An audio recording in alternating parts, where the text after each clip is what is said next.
Friends, Saudi Arabia, which was known in ancient times as Hijaz, is the center of the entire Muslim world. But just think, if someone were to ask you what was happening in Arabia about 1400 years ago, that is, before the birth of the Prophet Muhammad, peace be upon him, whom did the people of that time worship? Who were their gods and goddesses? And what religion and customs did they follow? The simple and direct answer is that at that time only a few people believed in one God and worshipped him alone. Otherwise, the entire Arabian region, including what is now Saudi Arabia, was immersed in idol worship. Every tribe had made its own idols in its region, and everyone worshipped their own idol as their god.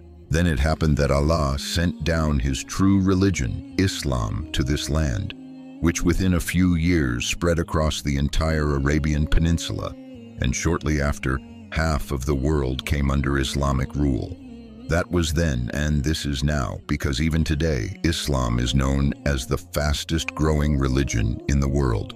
Friends, in the 14 or 1500 years that have passed, if anyone, whether a great scholar or an ordinary person, had been asked, the answer would have been that perhaps the rest of the Muslim world might change. But in Arabia, where Islam took root so deeply, idol worship would never return. It would never start again. And surely all of you watching this video probably believe the same. But now, look at this news. Here, we are going to talk in detail about this issue related to Saudi Arabia, the news that has been spreading rapidly around the world for the past few days and has shocked people everywhere, especially those living in the Muslim world. But before that, let's look at a hadith. It is narrated from Hazrat Aisha Siddiqa, may Allah be pleased with her, that the Prophet Muhammad, peace be upon him, said, "The sequence of days and nights will not end," meaning the day of judgment will not come until the idols of Lat and Uzza are worshipped again. Now many of you must be wondering, who are Lat and Uzza, whose worship is mentioned in this hadith as a sign of the day of judgment? Friends, as we already mentioned, before the birth of Prophet Muhammad, peace be upon him, most people in Arabia had created their own gods and worshipped them through idols. Among those many different gods, a few were considered the most famous throughout Arabia, and among the most worshipped deities were two named Lat and Uzza. These idols, it is said, used to speak to people. We will certainly share some astonishing information about Lat and Uzza, but first, let's learn the truth behind the recent claim that these idols are once again being worshipped in Saudi Arabia. Now, this recent matter, which has been the cause of much controversy and debate in both media and social media since last year, actually began with a statement made by a man named Usman ibn Farouk. He is a Pakistani-American scholar who is often seen debating atheists or sometimes Christians. He is well known for inviting people to Islam. Recently, when he appeared on a podcast, he said in response to a question that idol worship of Lat and Uzza has once again started in Saudi Arabia. He mentioned that although this community is still very small and only a few people are involved, doing this secretly in their homes or hidden places, he claimed to have solid evidence that this is indeed happening inside Saudi Arabia. Moreover, these statues are not in museums or public exhibitions, but rather in people's homes where they are being worshipped. At first, friends, just as we thought when we first heard this, you too might be thinking that perhaps this was just a publicity stunt. Maybe he said it just to gain a bit of fame. But when you look deeper into this matter and start searching on Google and other platforms, you'll find that this isn't something entirely new or strange. Over the past few years, there has been a noticeable trend in Saudi Arabia where a particular group has been actively promoting this idea on social media. They have been running campaigns saying that Lat, Uzza, and Manat, these idols, are part of our history. Therefore, they argue that the Saudi government should bring back these statues and place them in museums, so that not only visitors from around the world can see them, but the people of Saudi Arabia themselves can learn about Lat, Uzza, and Manat and understand that they are an inseparable part of their historical heritage. Perhaps this is why, when an American scholar mentioned such a thing on a podcast, Muslims around the world did not take it lightly, but rather very seriously. Because in recent years, the campaign about Lat and Uzza on Saudi social media has indeed been visible in certain circles. The Arabs are descendants of Prophet Ishmael, peace be upon him. They were originally monotheists and followers of the religion of Abraham, peace be upon him. But then Iblis, Satan, led them into disbelief, polytheism, and idol worship. The idol-worshipping Arabs had many idols, but 3 of them held the greatest significance and fame: Lat, Manat, and Uzza. These 3 idols had been worshipped by the Arabs since the time of ignorance, Jahiliyyah. They offered sacrifices to them, made vows in their names, and held them in great reverence. The Arabs, including tribes like Banu Quraysh, Banu Sulaim, Banu Ghatafan, Banu Thaqif, Banu Kinana, Aus, and Khazraj, used to worship the goddess Uzza. Historians have written that Lat, Manat, and Uzza were considered 3 sisters, although some have written that Lat and Manat were sisters, while Uzza was their mother. According to the beliefs of the idolaters, Lat was the goddess of peace, prosperity, mercy, and vengeance. Travelers, before starting their journeys, would pray to Lat for good weather and protection. In all statues of Lat that have been found, she is depicted holding a branch of dates in one hand and riding upon a lion. The Arabs used to call her Asad al-Ad. Manat was believed to be the goddess of destiny, wealth, honor, and death, and the Quraysh gave her great importance. During their circumambulation of the Kaaba, the Quraysh would chant slogans calling upon the names of these idols. In fact, the idols of Lat, Manat, and Uzza were also placed inside the Kaaba itself, but they were only symbolic representations.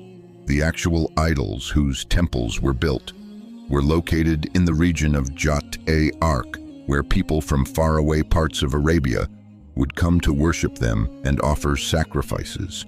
In front of these idols there were altars where animals were slaughtered. The Arabs believed that these goddesses were the daughters of Allah, astaghfirullah. According to the Arabs, Uzza was the goddess of honor, protection, fertility, beauty, emotions, and love. In reality, these idols were associated with 3 demonic witches, female devils or jinn, who were responsible for guarding them. In their temples there were priests who cared for these idols and taught people how to worship and seek protection from them. These priests misled people and in return kept for themselves the offerings that were presented to the idols. The idol of Uzza was located in a village called Quraj, where there stood a magnificent temple. A short distance in front of the temple were 3 thorns trees, known in Arabic as asl, a desert tree that grows in barren, arid lands. It was believed that Uzza resided in one of these trees. No one knew that the spirit being worshipped in the name of Uzza was actually a satanic force living inside that tree. Whenever people came to the temple with offerings or vows, that witch would enter the idol inside the temple and speak, using demonic whispers to solve people's problems. Because of this, her master Iblis, Satan, was pleased with her actions. When Allah sent his final prophet, Muhammad, peace be upon him, and through Allah's help he achieved the victory of Makkah, the time of the idols came to an end. The idols placed inside the Kaaba began to be destroyed, and the light of the true Lord began to shine. After the idols were removed from the Kaaba, it was time to destroy the temples spread across different villages and settlements. When all the idols in Makkah had been destroyed, on the 25th of Ramadan, the Prophet, peace be upon him, called Khalid ibn al-Walid, may Allah be pleased with him, the most capable commander in human history, and assigned him the mission to destroy the idol of Uzza. The Prophet, peace be upon him, commanded him to go near the temple of Uzza and cut down one of the 3 thorn trees there. In obedience to this order, Khalid ibn al-Walid traveled to the village of Qurayj. When he reached near the third tree intending to cut it down, suddenly a witch named Uzza appeared before him. She was a horrifying, naked woman with blazing eyes, staring fiercely at Khalid. Suddenly, the priest of the temple cried out loudly, "O Uzza, kill Khalid! If you do not kill him today, you will be disgraced and humiliated." Uzza rushed toward Khalid. He immediately drew his sword, invoked the name of Allah, and struck at Uzza. With the very first blow, her head was severed from her body. As soon as it fell to the ground, her body began to burn, and in a short while, all that remained before Khalid was a heap of ashes. After killing Uzza, Khalid ibn al-Walid smashed her idol into pieces. Then he killed the temple priest and returned. Upon his return, he narrated the entire incident to the Prophet Muhammad, peace be upon him. The Prophet said, "That was Uzza. Now she has been destroyed forever." Thus, this satanic power that had been worshipped for centuries was finally annihilated by the command of the Prophet, peace be upon him, through the sword of Khalid ibn al-Walid, the sword of Allah. For now, understand that after this event, not only the great temples of Lat and Uzza were destroyed. In addition to that, even the nearly 360 idols that were placed inside the Kaaba were also destroyed. From that time until today, the regions of Saudi Arabia have witnessed many changes. Different empires rose, various kings sat on the throne, yet despite all that, the return of their ancient idols such as Lat and Uzza never happened again. In fact, their names nearly vanished. Neither was there anyone who spoke of them, nor did they have any notable mention in books or records. But as we know, it is now the year 2025, and in the past 8 to 10 years, Saudi Arabia has undergone and continues to undergo rapid transformation, changes happening faster than ever before in its history. As we also know, the Saudi government has already been building numerous museums, searching for ancient relics and displaying them there. Therefore, it would not be too surprising if, in the future, we see the Saudi government placing such statues in a new or existing museum, because this would not be the first time it has taken actions that it knew would draw criticism from Muslims worldwide. For example, there is a famous area in Saudi Arabia known as Madain Saleh, or Al-Ula, a place where the Prophet Muhammad, peace be upon him, forbade people from visiting, as it was historically a site upon which Allah's punishment had descended. However, the Saudi government not only turned this area into a tourist destination, but in modern times, it is even used for night parties and entertainment events. Dear friends, it was only a short while ago that Saudi Arabia lifted its 40-year ban on cinema, allowing movies to be screened publicly and opening its first commercial cinema hall.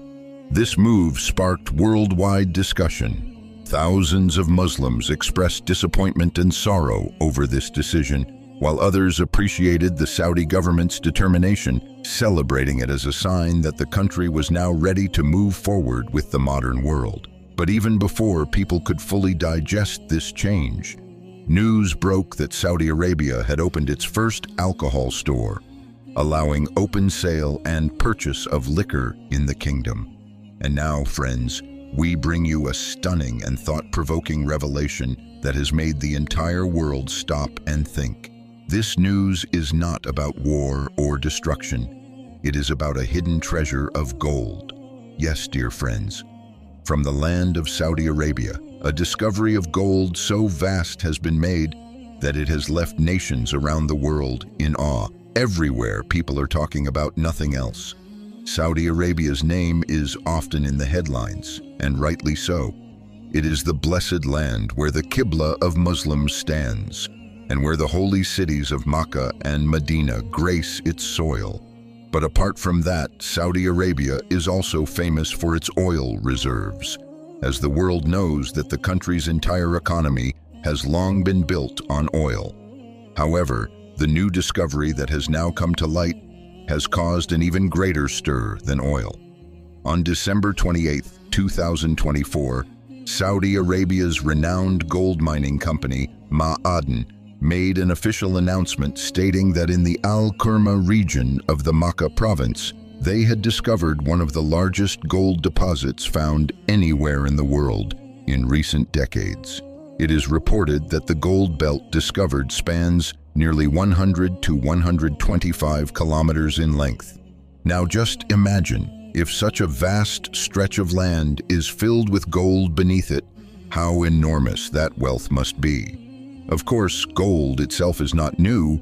It is found in every country, but the quality and purity of the gold found in Saudi Arabia is said to be unmatched, perhaps some of the finest in the world. That is why the world's attention has suddenly turned towards Saudi Arabia. It is also worth noting that Saudi Arabia already ranked among the top 20 countries with the largest gold reserves, meaning they already had significant amounts of gold. But with this new discovery, one can easily imagine that in the coming years, Saudi Arabia's status will rise even higher. Now the question is, why is this discovery such a big deal? The truth, dear friends, is that it is deeply connected to Mohammed bin Salman's Vision 2030, which is essentially Saudi Arabia's Grand National Development Plan.